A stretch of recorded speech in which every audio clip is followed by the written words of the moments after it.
حبابي وحباباتي، سلام الله عليكم مرة أخرى في الحصة الثانية من التغذية، أو كما نقولوا حنا نصائح لمرضى السكري أو القولون العصبي، أو مرضى السيلياك، مرضى سيلياك، اللي يتناولوا الحوايج اللي فيهم الجلوتين. حبابي حباباتي، بغيت نكملكم الحصة الثانية من الفيديو الأول. صافي هذا الفيديو الثاني ما كفانيش الوقت المرة اللي فاتت، منحبوش يكون طويل عليكم.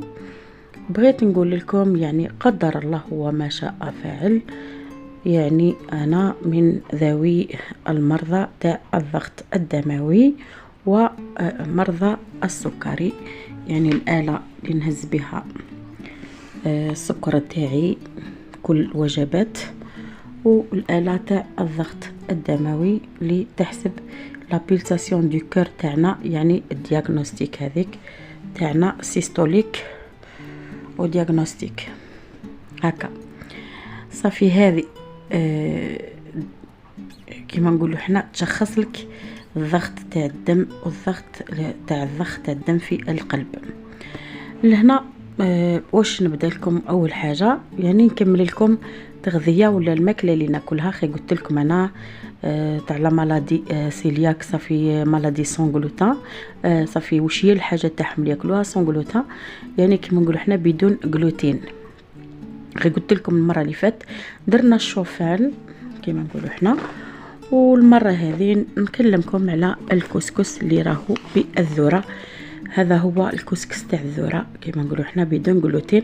والجماعه المرضى تاع السيلياك وسمحوا لي، نتمنى لكم الشفاء العاجل القريب العاجل يا رب العالمين. هذا العيش كيما نقولوا حنا ولا البركوكس، كل واحد واش يقول له، يعني حتى هي عجائن بدون جلوتين. وبلا ما ننساو الخضره ثاني، احنا ناكل الخضره مفوره، ساعه نديرها سلطه، ساعه نديرها كيما نقولوا حنا سوب ولا حريره. وعندنا لهنايا ثاني الشخشوخه هذه اللي ياكلوها يعني الناس اللي ما مش مرض العادي، بصح المرضى تاع سيلياك يتناولوها بصح، ولكن تطبخ بطريقه اخرى، يعني نفس الطريقه بصح ولكن تؤكل لانها بدون جلوتين. كما نقولوا حنا هذا الحوايج هما اللي يخليو علينا المصران نتاعنا يرتاح. فهمتوا؟ المصران باه يرتاح لازم نتبعوا حميه اللي تخلينا نديرو، وبلا ما نقعوا في مرض فقر الدم. فهمتوا؟ لانه فقر الدم راه مرض صعيب بزاف. خلاص اللي يشوف ويستهان به، هو مرض خطير، لانه لو كان ما تعالجش عليه من مرض عادي صافي كيما تحقروا ما تداويش عليه، قدر يقيسلك لي بلاكات ولا الصفائح الدمويه، ومن بعد لا قدر الله تعود تمرض بمرض الخطير تاع الدم اللي يقولوا له اللوكيميا. لهنا حبابي وحباباتي، صافي باش نيفيتيو نتبعوا واش يقولوا لنا الاطباء تاعنا ونتبعوا صحتنا، يعني كما يقول المثل نتبعوا الكذاب لباب الدار.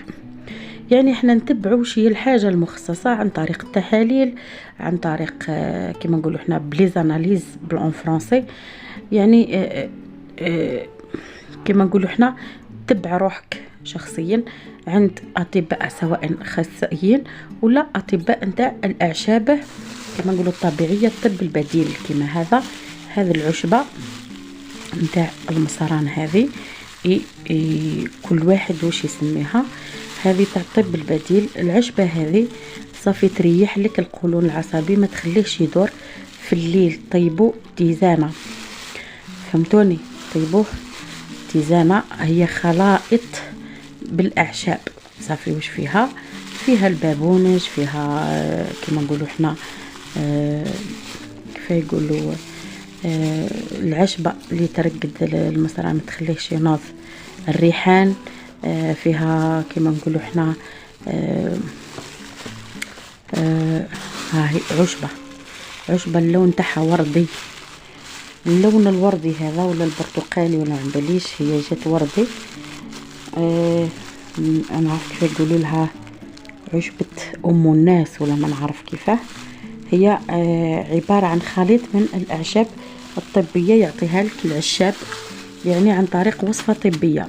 كيما انا رحت يعني الطبيب نتاع الباطنية وخاص بالاعشاب الطبية، يعطيك وصفة تروح تشريها نتاع القولون العصبي ولا المصران الغليظ ولا الامعاء الدقيقة. كاين اللي كرشو تمشي وكاين اللي كرشو ما تمشيش اكرمكم الله، وكاين كيما انا من نوع قلت لكم لي يعني الهضم نتاعي صافي كيما نقولوا حنا الحمد لله، يعني نروح للتواليت اكرمكم الله يوميا، ولكن اعاني من الضغط الدموي بوني بالحمية، ولكن الضغط الدموي ديما طالع والسكري ايضا ديما طالع، وعندي نقص في الديتروا لاني كي كنت بكري نكون بالحمل صافي الكالسيوم هذاك اللي يكون عندي كامل يمصوا الجنين، يبقى عندك لو مونك دو كالسيوم اي لو مونك دو دي3. انا بغيت نكلمكم شويه عليها. يعني الفيتامين دي3 هي عباره عن يعني كما نقولوا حنا انبوبه. قلت لكم في الفيديو السابق انك تروح كما نقولوا حنا تشربها على الريق الناشف، يعني كي تنوضي من الرقاد بعد عندك المده اللي يعطيها لك الطبيب. كاين اللي يمد لهم من شهر لشهر، وكاين اللي يمد لهم من 20 يوم ل20 يوم، وانا من النوع اللي دي3 تاعي ناقص خلاص عطاولي هذه. هي عباره عن امبول ولا انبوبه تكسريها في فمك بالطريقه اللي ترفعي الراس تاعك تشربيها. هي سائله سائل لزيج، يعني كاين اللي حاشا وجهكم يردوا منها. واش قلت للطبيبه اذا انت من النوع اللي في ساعه رد عاوني روحك بملعقه صغيره تاع زيت الزيتون وتشربي دي3 هذا. يعني عطات لي 4 بايط، راني بديت الاولى وهذه بعد ان شاء الله لو 8 ان شاء الله نوفمبر نديرها، وكل 20 يوم نتناول وحده فيهم تاع الدي3. واضافه على الدي3 لازم دائما يتبعوا واش هو المغنيسيوم، لو مونك تاعي تاع المغنيسيوم. الناس اللي عندهم نقص في المغنيسيوم يعني يتبعوا الدي3 ومعاها المغنيسيوم يعني الزنك بلس والسيريجينين اللي كما نقولوا حنا كاين اللي يشربهم كاشيات وكاين اللي يشربهم ديزومبول يعني اباري نقولوا حقن. الحقنه هذه ديريها في واش؟ ديريها في كاس تاع الماء. الحقنه هذه ديريها في كاس تاع الماء ونشربوها صافي. كل واحد واش مخصص المرض نتاعو. انا يعني بغيت نشارككم المرض نتاعي اللي كي خليت روحي وفرطت في روحي وفي عمري صافي، ماشي يعني ما عنديش ولا صافي، لانه كنت لاتيه مع الخدمه مع التدريس مع التعليم مع الجريات تاع الدار مع ولدي صافي. كان دا سكوندو الهليه العقوبه لكم ان شاء الله لولادكم، يعني مع البنيان نتاع دارنا يبني صافي ما كنتش لاتيه اصلا بصحتي. نهار طحت طيحه واحده قلت لكم كاين عندنا المغنيسيوم، يعني شربت انا المغنيسيوم صافي. هذه الباطه تاع المغنيسيوم كاينه سائله حقن وكاينه يعني دي كاشي ولا كبسولات زنك بلس. هذا يعني يعطيه باش من بعد ما تحسيش بواش على التعب كما انا عندي الفشل ولا التعب الشديد. يعني هذا المغنيسيوم مليح بالبزاف عطاه لي هذا الطبيب اللي قلت لك عليه نتاعي ربي يحفظه. يعني كل نهار اللي بديت في العلاج نتاعي وانا الحمد لله في تحسن مستمر الحمد لله. انا قلت لكم كنت يعني ندوخ، كنت كما نقولوا حنا تجيني الفشله تجيني بزاف حوايج، والحمد لله راني في صحه يعني جيده بديت نتحسن الحمد لله. ولكن يعني ما تخليوش، انا ننصحكم كاخت وكأم وكصديقه وكزميله يعني يوتيوباز. بغيت يعني في بدايه يعني اليوتيوب تاعنا ان شاء الله نتمناو الخير. يعني راني استاذه تاع اللغه الانجليزيه قلت لكم، ولكن نحب نعاون روحي لظروف يعني قاهرة والحمد لله دائما وابدا. يعني واش نقول لكم، يعني اللي يتبع الطبيب الطب البديل عمره ما راح يخسر صحته. يعني انا ما كنتش مش ما كنتش ندير ريجيم، يعني حياتي كل ريجيم، لانه كما نقولوا احنا العائله تاعنا في روحها كما نقولوا وراثيا، يعني عندها الصحه ولا السمنه هذه، وبغيت نتخلص منها، ولكن يعني جبتها في صحتي، يعني من الرجيمات القاسية بدون استشارة طبيب، بدون استشارة طب بديل أو أطباء الأعشاب، يعني جبتها في روحي. مرضت بالضغط الدموي، مرضت كما نقولوا احنا هذاك تاع القولون العصبي والمصران، مالادي سيلياك، يعني الحوايج تاعك يكونوا كامل سون جلوتين، يعني بدون جلوتين. وثاني يعني السكري اللي هو داء العصر كما نقولوا احنا، عم يقولوا عليه درك داء العصر. علاه؟ لانه حتى الصغير اللي في كرشمه يزيد ساعات بالسكري. الحمد لله دائما وابدا. قلت لكم يعني انا كي عاد عندي السكر يطلع بالبزاف وانا صايمه ومانيش متعشيه في الليل، ويطلع لي 2 غرامات كبار، 80 280 320، يعني كي شغل واحد كان بات ياكل والصبح ياكل. وانا والله العلي العظيم ثلاثا اني نوض صباح وراني نتعشى مثلا في الليل واش حبه تفاحه ولا حبه بنانه ولا، ونرقد، يعني ما ناكلش من غيرهم. الاخره تاعي الاخره اذا ما كان حتى حاجه في الدار نروح نهز حبه تمره ديرها في فمي وما نزيدش ناكل من وراها خلاص. يعني ولا هذاك الشوفان اللي نعته لكم في الحصه السابقه، عطات لي الطبيبه صافي تاعي قليباك هذه اللي راهو يعني يهبط السكر بمده 4 ساعه بعد الغداء والعشاء لمده 15 يوم، يعني نتبعه باش يهبط لي السكر، يعدلو في مستوى الجسم نتاعي، ونفطر عادي كيف الناس. يعني اذا كنتي تشربي الحليب تشربي الحليب، كنتي تشربي قهوتك بكاط ولا بسبوسه ولا شيء، لازم بصح نتبعوا النصائح، ماشي كي تقولك تفطري تروحي انتي تعمريها. الفطور هو الصحي وشيه حبيبات زيتون، شويه زيت زيتون، العسل، كما يديروا الاخوان تاعنا في المشارق الاخرى، مثلا كما مصر، سوريا، لبنان، تونس، يعني هذو كل فلسطين، يعني كامل ولا الأجانب ياكلوا حاجة صحية. وشي هي؟ مثلا بان دي بيس يكون مرسو صغير قد هكا، ومعاه مثلا حبة بيض يعني مشرشمة ولا مغلية، وياكل معاها مثلا شوي كاشير، شوي جبن، شوي الاخر. هو دار يعني فطور كامل متكامل.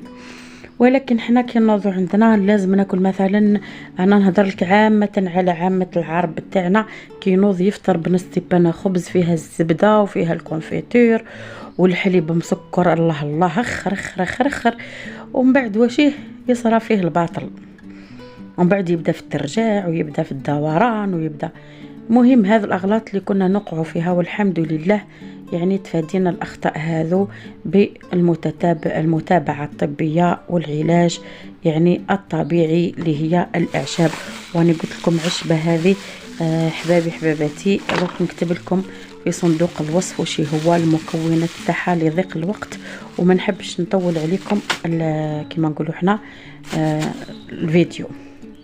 بالنسبه للضغط الدموي، كل مرة كيفاش الضغط الدموي تاعها، كيما انا كيطلع لي بزاف ماشي قضيه هكا، ولا من كثرة اني نطبس بزاف الكتابه وتحضيرات الدروس والمذكرات اليوميه ومخطط تاع الدرس والمنادات تاع الغيابات تاع الطلبه والتلاميذ، صافي دائما يعني مطبسه على بها يكون عندي الدوره الدمويه وانا قاعده في البلاصه، يعني حبست كما نقولوا احنا، ما تمشيش سيركيلاسيون نورمال، على بها يطلع لي مستوى تاع الضغط الدموي وين في الجسم نتاعي، ويروح ديريكت للقلب، لاني عندي السفل هذا وشي هو عبارة عن كما نقولوا احنا عيب خلقي خلق رب العالمين، اني عندي ثقب هذا ماهوش تاع عملية، ولكن لازم نحافظ على روحي منه بالدواء نتاع القلب هذا اللي نشرب كل يوم نصف حبة على الساعة 8 مثلا. إذا كان عندك دواء نتاع القلب، تروحي تشربيه مثلا، عطاتولك الطبيبه تشربيه على 8 تاع الليل، تقعدي ساير الايام تشربيه على 8 تاع الليل. شربتيه على 6 تاع العشيه تشربيه ديما على 6 تاع العشيه. شربتيه على 5 تاع العشيه ديما تشربيه على 5 تاع العشيه. يعني اني نهضر عامه لمرضى القلب ومرضى السكري ومرضى السيلياك، اللي هو يعني الأمراض التي تنتج عن عدم الهضم الجيد للمواد الصلبة، كما القمح. هنايا احنا قلنا القمح الصلب الكامل. وش معناته الكامل؟ تاع الرغدة، تاع الشعير، ماهوش القمح هذا تاع الريحة اللي يريحونا، تاع الريحة اللي نديروه دركا مثلا خميرة مطلوع ولا رخسيس ولا لا. هذا الدقيق يجي بني، دقيق هذا يقولوا له القمح الكامل اللي فيه النخالة، الشعير. يعني هذو هما الناس اللي ياكلوا الحوايج اللي يقدروا يسهلوا لهم الهضم، وسوسون دي مالادي سيلياك، يعني الناس مرضى السيلياك، يعني يحتاجوا غير الشعير والرغدة فقط. واش الذرة، دقيق الذرة، دقيق الذرة. وكاين ثاني مرض السكري اللي قلنا نتفادوا، ماشي نتفادوا خلاص خلاص خلاص خلاص السكر. يعني عندنا امورات ناكلوهم في السكر، مثلا كيما التمر. قالك لماذا التمر لهنا يكون مفيد لمرضى السكري؟ لانه نسبة السكر هذيك اللي فيه هي اصلا كي تتلاقى مع هذاك السكر اللي طالع في جسمنا، مثلا يفرزوا البنكرياس تاعنا والاخر، هو يعدلوا. تمر مثلا كما اوصى الرسول عليه الصلاة والسلام ب7 تمرات يوميا على الريق. علاه؟ لأنه فيها فائدة، ولله في خلقه شؤون. كل حاجة عندها الشأن تاعها في الكون، سواء يعني دينيا أو مدنيا هكا. وعندنا ثاني الدواء نتاع السكر يختلف من دواء لدواء. كما قلنا احنا، أنا يعني نستعمل الدواء تاعي هذا بربع ساعة قبل ما ناكل في الفترتين، ماشي فترة تاع الفطور، فترة الغداء والعشاء فقط. صافي نشرب حبة حبة كل 15 يوم، ومن بعد كي نكمل 15 يوم الأولى ندير فيها حبتين، يعني غدا وعشاء، غدا وعشاء، غدا وعشاء. والجليكوفاج يعني غني عن التعريف، ما كانش اللي يعرف ما يعرفش، سواء مرضى السكري ولا الناس اللي ما عندهمش مرض السكر. الناس كامل تعرفوا شي هو جليكوفاج اللي خاص بمرضى السكري. الجليكوفاج هذا تشربوه على حساب الوصفة اللي يعطيها لك الطبيب. كيما انا كنت نشربه كي يحكمني السكر جديدة ما نعرفش، يعني 21 كنت عادش نحرقو بالرياضة كلش ما تحرق ليش. صافي عاد عندي السكر التراكمي اللي خلاني حبيبي انه يتراكم السكر هذاك نقيدم. صافي كنا باكري ما نعرفوش صلاحنا ناكلوا الحلويات، ناكلوا ونرقدوا كما يقولوا بالدارجه ولا العاميه، وجبناها في رواحنا. داء السكري هذا او ما يجيش يعني من الماكله تاع الحلويات والحوايج هذوك، مش هكذاك. هو يجي يا من قلقه قاويه ولا يجي من فرحه قاويه. كما انا واعوذ بالله يمكن انا كنت نكره السكريات وكنت نكره لي سيكروري، يعني حاجه يقولوا لها حلويات، رغم اني راني بصحتي ما شاء الله. كنت تشوفوا برك ذراعي بين لكم باللي راني بصحتي، رغم اني راني ندير في الريجيم ونمشي ابيي ونقطع مسافات كبار وندير الهروله هذيك مع الصباح كنروح نقري باش نحرق السكر هذاك. والله غالب ما بغاش يتحرق، لذا طرقوا الاطباء يعطيوني 3 انواع تاع الادويه تاع السكر. يعني هذا معاه الفيبيديا، هذا يعني اللي يجي مع النص تاع الاخر يمشي مع الجليكوفاج. وعندنا الجليكوفاج هذا بالنسبه للمرض تاع السكر تاعي. مهم ننصحكم انا حبايبي عدم الاختلاط ولا الخلط بين يعني واش عطاك الطبيب ولا الطبيب تاع الاعشاب، ولا دير من رايك ريجيم. كيما انا كنت ندير من رايي الريجيم اللي نشوفه نروح نطبقه. قالوا على الريجيم تاع الماء درته ربي مت. صافي درت 10 ايام متتاليه ريجيم تاع الماء، ما ناكلش خلاص، نشرب الماء، نوض نشرب الماء، نقعد نشرب الماء، ندير صافي كرشي دائما نعمرها بالماء. قلت لا عودش يعني كش ما كان حاجه كامل يعود نستهلك هذيك مثلا السمنه هذيك ولا الدهون ولا الغلوسيدات ولا الليبيدات ولا اي حاجه كان في جسمي من معادن، تاكل روحها بروحها باش نشيان. انا جبتها في روحي ولا نشري مثلا تيزانات ومثلا نشتهم سيركوموند، نشريهم ونتناولهم بدون استئجار الطبيب. على بها صار لي هذا الشيء. نحبكم تتفاداوا حبايبي هذه الحوايج. صافي لازم تروحي لطبيب اخصائي. عندك مصران كيضرك ولا باطنيه كامل تاعك كبده حوايج، لازم تروحي للطبيب تاع الباطنيه. عندك جسمك كل يضرك تروحي لطبيب عام. عندك مثلا رحم يضرك تروحي لطبيب اخصائي تاع النسائيه والتوليد. ماشي مثلا تخلي روحك ومن بعد على الاخر يتلموا عليك المرضات وما تلقايش روحك بين من تروحي للطبيب تاع الباطنيه، ولا تروحي للطبيب نتاع العظم، ولا تروحي للطبيب نتاع العام، ولا تروحي للاخصائي مثلا نتاع توليد. صافي كل مرض عنده التشخيص تاعو، لو دياغنوستيك يقولوا له. كما انا قلت لكم والله ما كنت على بالي الا الاخره، يعني الاونه الاخيره اللي عرفت باللي عندي سوفل. كما يقولوا احنا اون فرونسي، راني قريت حتى في تاع هذوك نتاع لا باراميديكال. كما نقولوا من قبل انا محبه للتعليم بزاف والثقافه، يعني من كل ميدان قطفت يعني ازهار ولا ورود. يعني يقولوا لها مال فورماسيون كونجينيتال. وش معناتها؟ يعني عيب خلقي ياتي من طرف ربي سبحانه، والحمد لله. يعني هذا الثقب ماهوش خطر، يعني نمشي به حتى للممات، ماهوش تاع عمليه، ولكن لازم عليا دائما نشرب الدواء تاعي في وقته بنصف حبه لكل وقت تاع 8 تاع الليل. يعني كل واحد واش عطاله ربي. نسأل الله التوفيق في كل ما لدينا من صحة ونجاح وآمال وآفاق مستقبلية لي وليكم. كل ما ندعي في صلاتي مش غير ندعي ليا، ندعي لزملائنا، ندعي للناس، للعباد تاع الله، للأمة الإسلامية جمعاء، لإخواننا في فلسطين وغزة. ربي يفك صراحهم وإن شاء الله ينصرهم على العدو نتاعهم.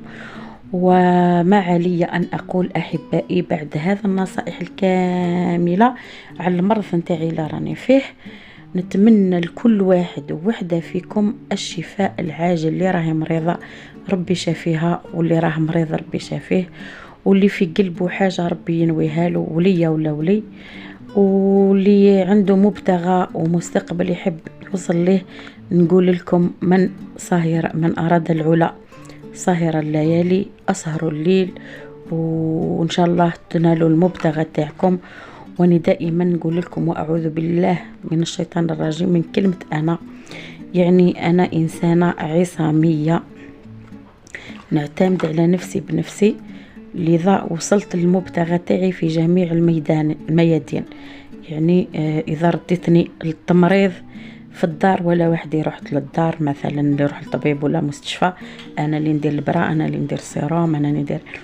رديناها الخياطه سي كيف هاي الاله تاع الخياطه وين تشوفوا فيها. رديناها مثلا للطبخ، ما شاء الله كلش تاع الطبخ، يعني في راسي في عقلي في يدي في قلبي. رديناها مثلا النصائح من الناحية تاع التعليم. أنا مربية أجيال، يعني أستاذة إنجليزية، ونحب اللغات وخاصة اللغة الإنجليزية اللي تخصصت فيها. يعني نمدها من قلبي التلاميذ تاعي كي نروح مرتاحة، لأني أديت مهنتي على أتم وجه.